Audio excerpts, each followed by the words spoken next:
میرے محترم دوستوں، بزرگوں، عزیزوں، جو کام دور صحابہ میں جتنا آسان تھا اس زمانے میں بھی اتنا مشکل ہو گیا، کیونکہ جو ضرورت اور جو عمل محمد صلی اللہ علیہ وسلم کی سنت سے ہٹ جائے گا وہ مشکل ہو جائے گا، اس لیے کہ اعتدال صرف آپ کے طریقوں میں ہے، اعتدال صرف آپ کے طریقے میں ہے۔ علم عادل فمن یعدل کا مطلب صرف یہ نہیں ہے کہ آپ مال کی تقسیم میں عدل کریں یا کسی جھگڑے کے انصاف میں عدل کریں، بلکہ آپ کی ہر ضرورت وہ اعتدال کی ہے، آپ کی ہر ضرورت اعتدال کی ہے،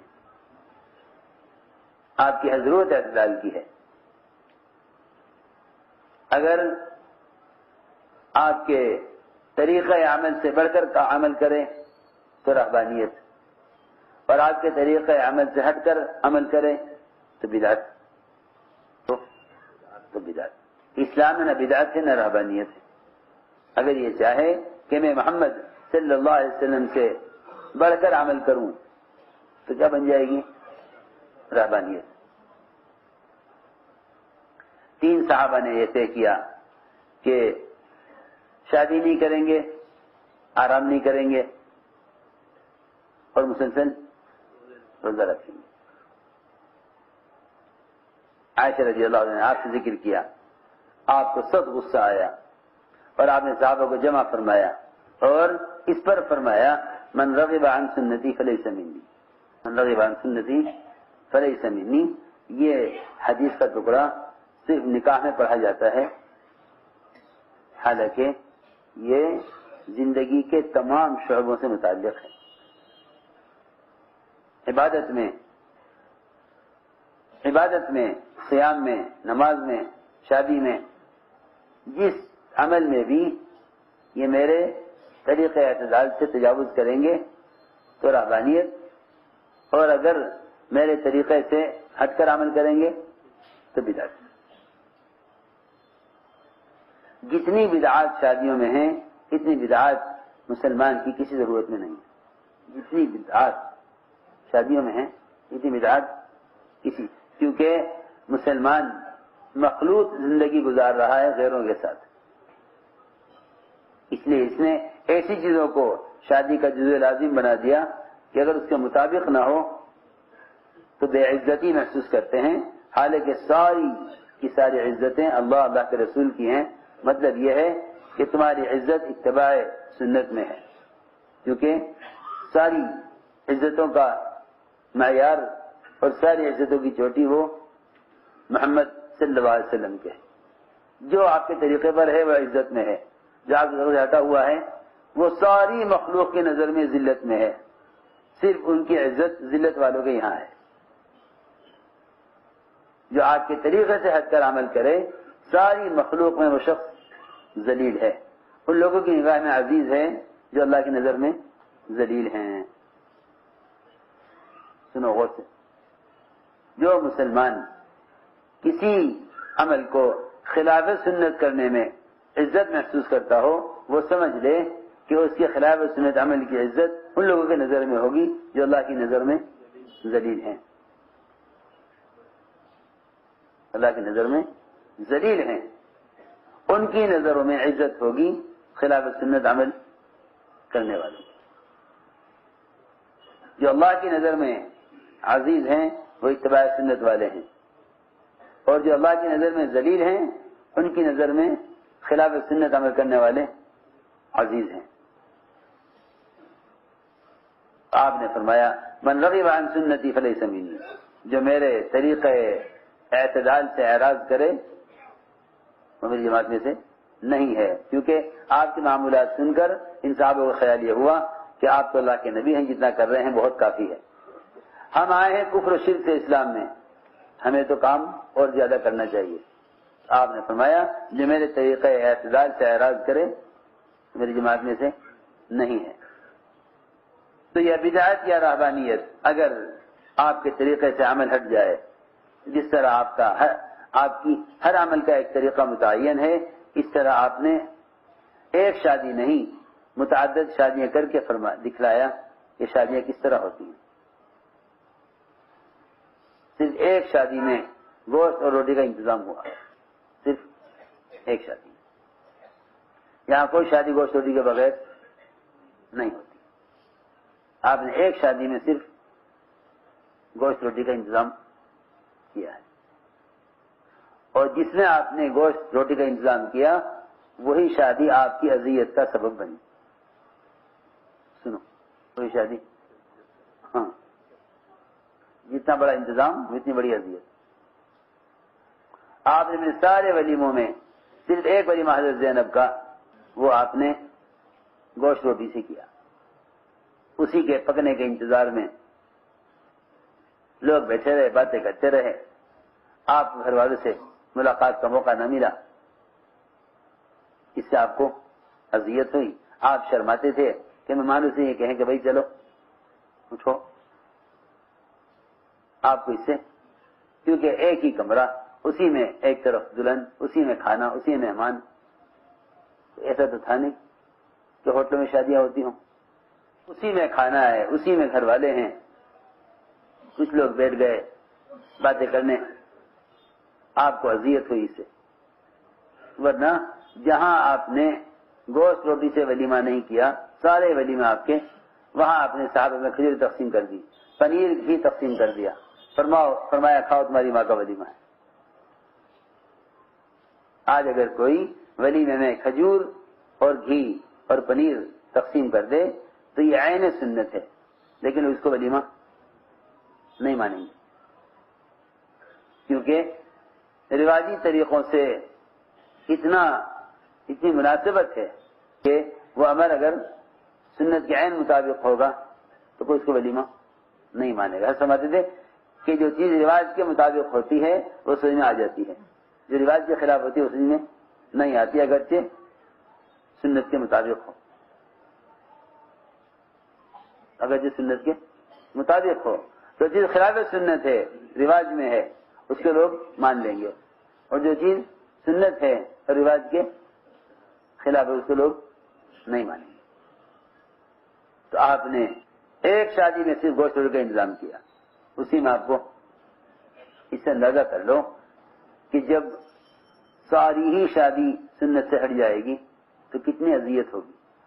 تو انسانوں کو شادی میں کتنی اذیت، کتنے قرضے، کتنی ناگواریاں. اس لیے فرمایا کہ شادی کے لیے دیندار جوڑے تلاش کرو. یہ کہ مال اور جمال اور عہدے کی بنیاد پر شادی کرنا یہ سنت کا طریقہ نہیں ہے. مال، جمال اور عہدے کی بنیاد پر شادی کرنا غیروں کا طریقہ ہے. کیونکہ جو مال کی بنیاد پر شادی کرتے ہیں وہ شادی مال سے کرتے ہیں، آل سے نہیں کرتے. مال سے کرتے ہیں، اولاد سے نہیں کرتے. جب مال حاصل ہو جاتا ہے تو اولاد کو مال وصول کر لیتے ہیں، بیوی کو چھوڑ دیتے ہیں، کیونکہ شادی مال سے کرتے ہیں. ایک بڑی بیماری یہ بھی ہے کہ کسی کا رشتہ پہنچ گیا تو رشتے پر رشتہ دیتے ہیں. رشتے پر ایسا نہیں کرنا چاہیے. جب تک ایک جگہ سے بات ختم نہ ہو جائے کسی کے رشتے پر رشتہ نہیں دینا چاہیے. ایک صحابی بڑے مالدار، بڑے عہدے دار، خیال یہ تھا کہ بھئی ہم تو جس کی یہاں بھی شادی کا پیام دیں گے وہ فوراً ہاں کرے گا، فوراً ہاں کر دے گا. اپنے خادم کو، غلام کو بھیجا کہ جاؤ فلاں گھر میں ہماری شادی کا پیام دو، جلدی خبر لے کر آؤ. اور باہر انتظار میں گورنر صاحب اور اندر پیغام شادی کا کہ بھئی کیا بات ہے. کہ جی وہ فلاں صاحب نے آپ کی بیٹی سے شادی کا پیام دیا ہے. کہ بھئی بات یہ ہے کہ ہم نے تو یہ سنا ہے، فرماتے ہوئے حضور اکرم صلی اللہ علیہ وسلم کو، کہ مال اور عہدے میں خیر نہیں ہے. مال اور عہدے میں خیر نہیں، اس لیے ہم تو شادی اپنی بیٹی کی آپ سے کرتے ہیں. اور ایسا نہیں کہ تاریخ طے کر لو، مشورہ کر لو، کچھ نہیں. وہیں کمرے گھر میں ہی جو پیغام لے کے آیا تھا گورنر صاحب کا، وہی نکاح ہو گیا، وہی طے ہو گیا، سب ہو گیا، وہی طے کر دیا رشتہ کہ ہم نے یہ بچی کی شادی آپ سے کری۔ باہر نکلے تو روتے ہوئے کیا بات ہو گئی، ہمیں تو امید ہی نہیں تھی کہ وہ ہمیں انکار کر دیں گے، کیا بات پیش آ گئی؟ کہ بھائی بات یہ ہوئی کہ انہوں نے اس لڑکی کی شادی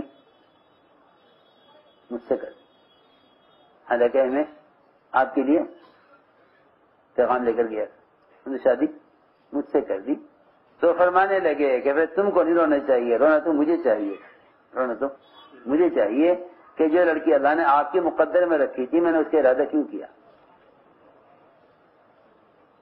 جو لڑکی اللہ نے آپ کے مقدر میں رکھی تھی میں نے اس کا ارادہ کیوں کیا؟ یہ مقدر میں آپ کے لیے تھی، میں نے کیوں رشتہ دیا؟ رونا تو مجھے چاہیے کہ جو چیز اللہ کی طرف سے آپ کے لیے تھی میں نے اس کی طرف نظر کیوں اٹھائی؟ اب معاملہ الٹ ہے کہ ایک رشتے کو کاٹ کر دوسرا رشتہ کیسے کرائیں، ایک رشتے کو کاٹ کر دوسرا رشتہ کیسے طے کرائیں؟ بدگمانیاں پیدا کرنا، سحر کرانا، طرح طرح کی کوششیں کرتے ہیں، کسی طرح یہ رشتہ جو ہو گیا ہے کٹے اور اس کے بجائے فلاں سے ہو جائے۔ صحابہ کرام معمول یہ تھا، آپ صلی اللہ علیہ وسلم کے ابوبکر رضی اللہ تعالیٰ عنہ کی بیٹی عائشہ سے رشتہ دیا، ان کے لیے رشتہ کہیں سے آیا ہوا تھا جبیر بن مطعم کا، لیکن ابوبکر فرمایا کہ نہیں، جب اللہ کے نبی صلی اللہ علیہ وسلم نے رشتہ دیا ہے تو پہلے اس سے پہلا رشتہ ختم ہو، پہلا رشتہ ختم ہو پھر ہم رشتہ کریں گے، آپ جب کریں گے جب پرانا رشتہ ختم ہو۔ اور وہ کیسے ختم ہو کہ ہم اس کو وعدہ خلافی سے ختم نہیں کریں گے، اس کو ہم وعدہ خلافی سے ختم نہیں کریں گے، بلا وجہ ختم نہیں کریں گے، کوئی ایسی وجہ خود پیش آ جائے جس سے یہ جبیر بن مطعم کو انکار کر دیں، پھر میں بچی کی شادی اپنی اللہ کے نبی سے کر دوں۔ یہ نہیں کہا کہ بس جب اللہ کے نبی نے فرما دیا ہے تو پھر اس رشتے کو ختم کر دینا چاہیے، نہیں۔ اگر آپ کے رشتہ آنے سے پہلے کسی اور کا رشتہ آیا ہوا ہے تو اس کو انکار نہیں کر سکتے، لیکن بعد میں صحابہ کرام اس پر آ گئے تھے کہ اگر حضور اکرم صلی اللہ علیہ وسلم کسی سے شادی کا ارادہ کرتے اور ذکر فرما دیتے تو پھر وہ اس وقت تک اس کی شادی کہیں اور نہیں کرتے تھے جب تک اللہ کے رسول صلی اللہ علیہ وسلم اسے شادی نہ کر لیں، یاد انکار نہ فرما دیں، اس کے بعد کچھ سوچتے تھے، اس کے بعد کچھ سوچتے تھے کہ اب کیا کرنا ہے۔ آپ صلی اللہ علیہ وسلم کا نکاح حضرت عائشہ کے ساتھ اور سودا کے ساتھ، اور اللہ اکبر حضرت عائشہ ہی کے گھر میں ملاقات ہوئی۔ یہاں تو پہلے کیا جائے گی؟ پہلے بارات جائے گی، محلے کے لوگوں کو جمع کریں گے کہ میں اپنی بیوی کو لینے جا رہا ہوں، میرے ساتھ کون کون چلے گا۔ سب سے بڑی بے حیائی تو یہ، لینے جا رہے بیوی کو، جمع کر رہے محلے کے دوستوں کو، چلو بیوی کو لینے جا رہا تم بھی چلو۔ سب سے بڑی بے حیائی تو یہ، سب سے بڑی بے حیائی، پہلا کام کہ بارات لے کے جاؤ تاکہ وہاں سے بیوی کو دیا، بیوی آ رہی اپنی اور لے جا رہا محلے کے لڑکوں کو، دیا چلو سب چلو، کتنی شرم کی بات۔ رخصتی کہاں ہوگی کہ جی رخصتی تو وہاں ہوگی لڑکے والے کے یہاں، آپ کی رخصتی کہاں ہوئی؟ لڑکی والوں کے یہاں، جی آپ کی رخصتی لڑکی والوں کے یہاں رخصتی ہوتی ہے لڑکے والوں کے یہاں۔ عجیب عجیب رسمیں ہیں، اللہ اکبر۔ اگر صرف کوئی شخص حضور اکرم صلی اللہ علیہ وسلم کے طریقے پر شادی کرے تو انتہائی آسان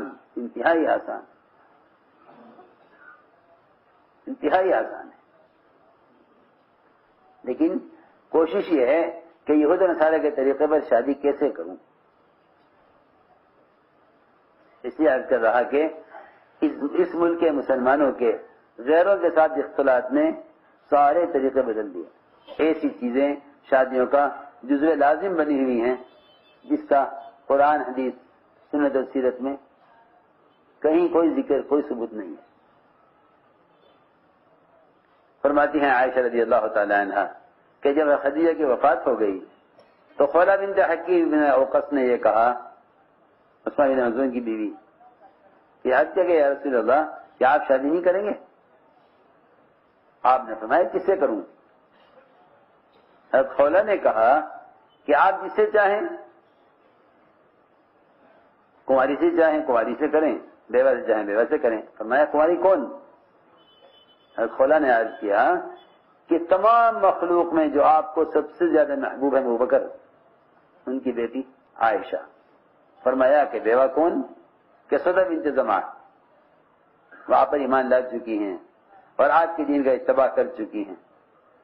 آپ نے فرمایا کہ اچھا جاؤ تم پیغام دو میری طرف سے، ذکر کرو اس کا۔ چنانچہ حضرت خولہ ابوبکر کے گھر پہنچی، دیکھا کہ ام رومان حضرت عائشہ کی والدہ بیٹھی ہیں، موجود ہیں گھر میں۔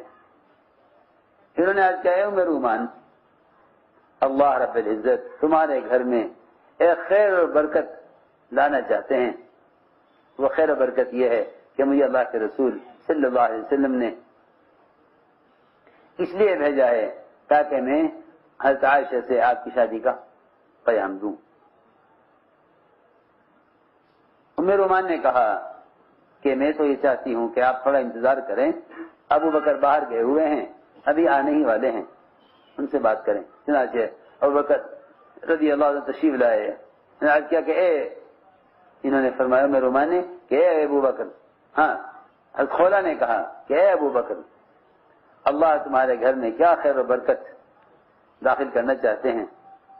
حضرت خولہ نے کہا کہ مجھے حضور اکرم صلی اللہ علیہ وسلم نے پیغام دے کر بھیجا ہے عائشہ سے شادی کا۔ تو ابو بکر نے فرمایا کہ یہ شادی کیسے ہو سکتی ہے؟ یہ عائشہ تو آپ کی بھتیجی ہے، آپ نے مجھے اپنا بھائی بنایا ہوا ہے، میری آپ کی بھتیجی ہو گئی۔ چنانچہ حضرت خولہ فرماتی کہ میں واپس آئی اور میں نے آ کے آپ کو ساری بات بتائی۔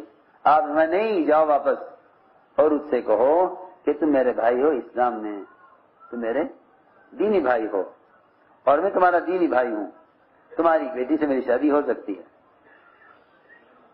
حضرت خولہ نے آ کر ابو بکر سے عرض کیا، آپ فرمایا کہ اچھا کہ رسول اللہ صلی اللہ علیہ وسلم کو بلا لاؤ۔ آپ تشریف لائے، پھر آپ کا نکاح، آپ سے نکاح ہو گیا۔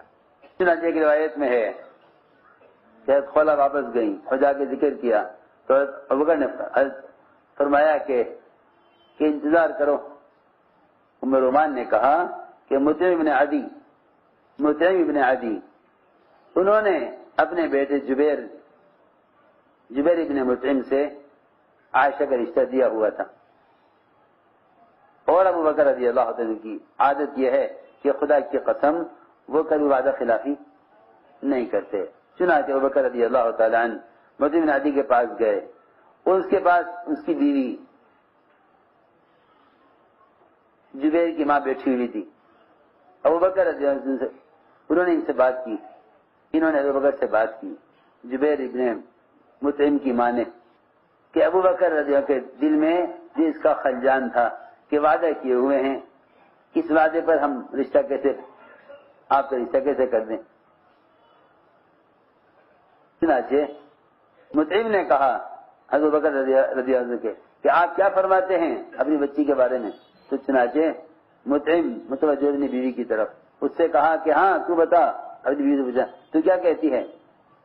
ان کی بیوی نے کہا، ان کی بیوی تو بکری سے متوجہ ہوئی اور یہ کہا کہ ہمیں اس بات کا اندیشہ ہے کہ اگر ہم نے اس نوجوان کی شادی اپنی بچی سے کر دی تو یہ تمہاری بچی کہیں ہمارے نوجوان کا دین نہ بدل دے، اسے اسلام میں داخل نہ کر دے۔ بس یہ بن گئی وجہ، یہ بنی وجہ رشتہ کٹنے کی، کہ ایسا نہ ہو کہ اگر اس جوان سے ہم نے شادی کر دی تو یہ کہیں اس کو بے دین نہ کر دے، اسی میں داخل نہ کر جس میں آپ ہیں۔ چنانچہ ابو بکر رضی اللہ تعالیٰ عنہ متن کی طرف متوجہ ہوئے اور پوچھا ہاں بھائی بتاؤ تم کیا کہتے ہو اپنے بیٹے کے بارے میں؟ تو اس کے باپ نے کہا حضرت ابو بکر سے کہ آپ نے سن تو لیا میری بیوی کیا کہہ رہی ہے، میری بیوی کیا کہہ رہی ہے، آپ نے سن تو لیا۔ اس طرح ان کی بات پچھلا رشتہ ختم ہو گیا۔ جب تک پہلے سے ختم نہیں ہو گیا تو رشتہ نہیں دیا۔ اور ابو بکر رضی اللہ عنہ کے دل میں اپنے وعدے کا جو ایک خلجان تھا کہ وعدہ کر کے وعدہ خلافی ہوگی، وہ وعدہ ختم ہو گیا۔ چنانچہ میں نے فرمایا خولہ سے کہ جاؤ رسول اللہ صلی اللہ علیہ وسلم کو بلا لاؤ۔ چنانچہ انہوں نے جا کر آپ کو بلا لائیں۔ ابو بکر رضی اللہ عنہ نے آپ کی شادی حضرت عائشہ سے کر دی۔ اس وقت حضرت عائشہ کی عمر 6 سال کی تھی جب یہ رشتہ طے ہو گیا۔ پھر یہ وہاں سے نکلی، حضرت سودا بنت زمعہ کے پاس گئی اور حضرت سودا سے کہا کہ سودا دیکھو اللہ تمہارے گھر میں کیا خیر و برکت لانا چاہتے ہیں۔ حضرت سودا نے کہا کیا خیر و برکت؟ کہ مجھے اللہ کے رسول نے بھیجا ہے، تم سے نکاح کا پیغام دیا ہے۔ حضرت سودا نے کہا کہ میں یہ چاہتی ہوں کہ تم میرے باپ کے پاس چلے جاؤ، اس سے بات کر لو، اس لیے کہ میرا باپ بہت بوڑھا ہے اور اتنا بوڑھا کہ اس دفعہ حج میں بھی نہیں جا سکا۔ چنانچہ یہ گئے ان کے باپ کے پاس اور جا کے جاہلیت کے طریقے پر سلام کیا۔ پوچھا کون ہے؟ انہوں نے کہا کہ میں ہوں خولہ بنت حکیم۔ کہ کیوں آئی ہے؟ کہا کہ مجھے محمد بن عبد المطلب صلی اللہ علیہ وسلم نے بھیجا ہے آپ کی بیٹی سودا سے نکاح کا پیام دے کر۔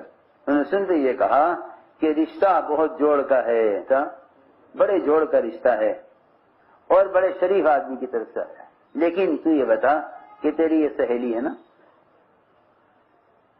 تیری سہیلی سودا، یہ کیا کہتی ہے؟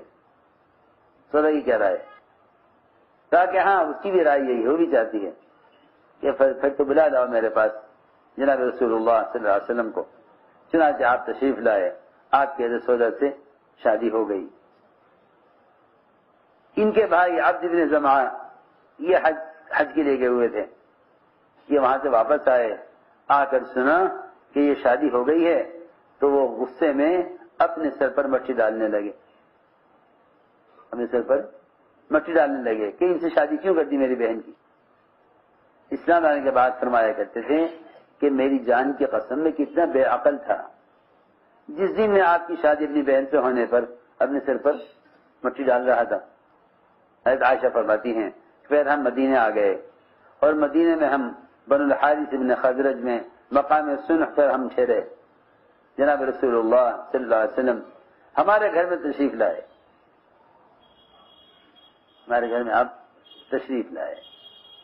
میری والدہ مجھے لے کر آئیں اس حال میں کہ میں کھجور کے 2 تنوں کے درمیان رسی باندھ کر جھولا جھول رہی تھی۔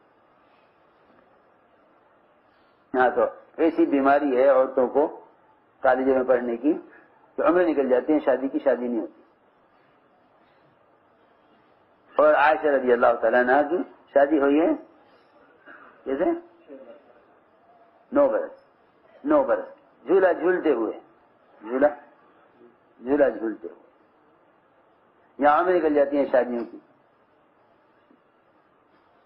اس کے باوجود دیکھو حضرت عائشہ رضی اللہ تعالیٰ عنہ سے 1/3 علم امت میں آیا ہے، اتنی بڑی مقدار ہے کہ جب تک آپ بیان فرماتے حضرت عائشہ کا سر چوکھٹ پر رہتا کہ آپ اس نے کیا بیان فرما رہے، اور جب گھر میں آتے آپ تو حضرت عائشہ گھر میں آپ سے استفادہ کرتے۔ بڑے بڑے صحابہ بڑے بڑے مشکل مسائل میں حضرت عائشہ سے رجوع کرتے تھے، کتنا علم حضرت عائشہ کے ذریعے آیا امت میں۔ چنانچہ فرماتی ہیں کہ میری ماں ام رومان آئی میرے پاس، میں اس وقت کھجور کے 2 تنوں کے درمیان رسی ڈال کر جھولا جھول رہی تھی۔ مجھے میری ماں نے جھولے سے اتارا اور میرے چھوٹے چھوٹے بال بہت لمبی چوٹی نہیں، چھوٹے چھوٹے بال میرے وہ بکھرے ہوئے تھے، چنانچہ میری ماں نے میرے بال سمیٹے اور پانی کا چھینٹا مار کے میرا منہ دھویا. یہ تیاری ہوئی شادی. یہاں سے جب تک بندر کی طرح سنا چہرہ نہ بنا لے اس سے تو رخصتی نہیں ہوتی. حدیث میں آتا ہے جو اللہ کی بنائی ہوئی مخلوق کو میں تبدیلی کرتا ہے اللہ کی اس پر لعنت، تاکہ اس پر من غیر خلق اللہ لعنت اللہ علیہ. ہاں اتنا ضرور ہے کہ ازواج مطہرات اتنا ضرور سنگار کرتی تھی کہ سرما لگا لیں یا کاجل لگا لیں اور آنکھ کے ڈورے تھوڑے سے کھینچ دیں، آنکھ کے ڈورے تھوڑے سے کاجل کے سرمے کے کھینچ دیں. جب ہر سودا تیار ہوئی اور تیار ہو کر آنکھوں میں سرما لگا کے اس کے ڈورے کھینچ کے آئیں، ہو یہ تو بہت پیاری لگ رہی، یہ تو بہت پیاری لگ رہی ہے. اللہ کے رسول تشریف لائیں گے، کسی کو دیکھیں گے، ہمیں دیکھیں گے نہیں. اب کیا کریں؟ اب کیا کریں؟ وہ بیچاری جو سنتی تھی ان سے کہا کہ کیا بات ہے، کیوں پریشان ہوگی تم سب؟ کہ پریشانی کی بات یہ ہے کہ دجال نکل آیا ہے. دجال نکل آیا کہ کہاں؟ کہ بس آ گیا. کہ میں کہاں چھپوں؟ کہ یہ اس کوسی میں گھس جاؤ. ایک خیمے کے اندر کھجور کی پتیاں اور مکڑی کے جالے اور گرد و غبار و مٹی بھرا ہوا، اس میں ان کو تاکہ اس کا سارا بناؤ سنگار سب ختم ہو جائے. آپ تشریف لائے، ازواج مطہرات ہنس رہی تھی. یہ کیا بات ہے؟ اشارہ کیا، آپ نے ان کو نکالا اندر سے کہ ہے کیا ہوا؟ کہ دجال نکل آیا؟ کہ نہیں ابھی نہیں آیا، آئے گا ضرور، ابھی نہیں آیا ہے، آئے گا ضرور، ابھی نہیں آیا ہے. وہ سارا اس لیے کیا تھا تاکہ یہ بناؤ سنگار ختم ہو، کپڑے اس کے گندے ہو جائیں. اسی تیار ہو کر آئی. تو میں عرض کر رہا تھا کہ ام رومان نے اتنا ہی کیا کہ مجھے جھولے سے اتارا، میرے بال سمیٹے اور ایک چھپکا پانی کا میرے منہ پہ ڈالا اور مجھے دوڑاتی ہوئی لائی. جی ہاں، نہ کوئی گاڑی، نہ کوئی سواری، نہ کوئی کچھ نہیں.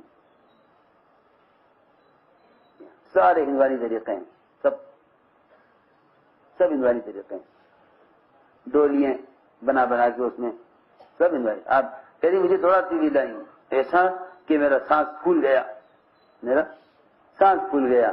میں دیر تک آپ کے دروازے پر کھڑے ہو کر، پہلے گھر کے دروازے پر کھڑے ہو کے میں نے باہر اپنا سانس ٹھیک کیا. جب میرا سانس ٹھیک ہو گیا پھر میری والدہ نے مجھے آپ کی خدمت میں پیش کر دیا.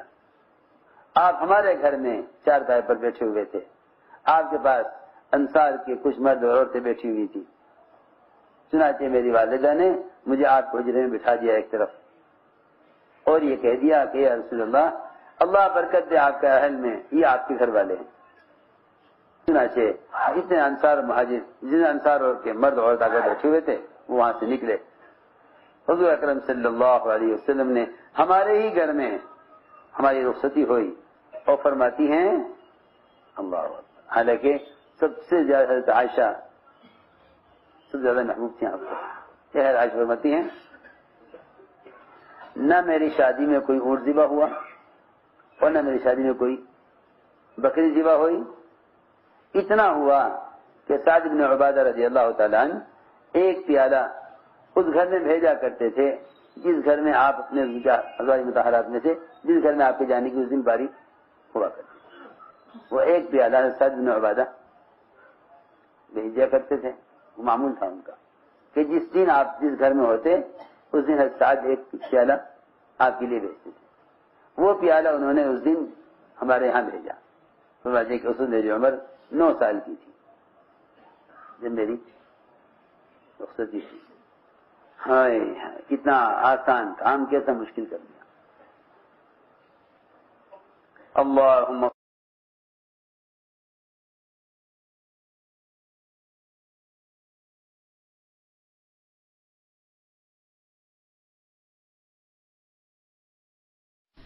السلام علیکم محترم سامعین. اسی طرح کے مزید بیانات اور تعلیم حیات الصحابہ کی حاصل کرنے کے لیے واٹس ایپ پر رابطہ کریں 9270021230 واٹس ایپ گروپ حیات الصحابہ رضی اللہ عنہم.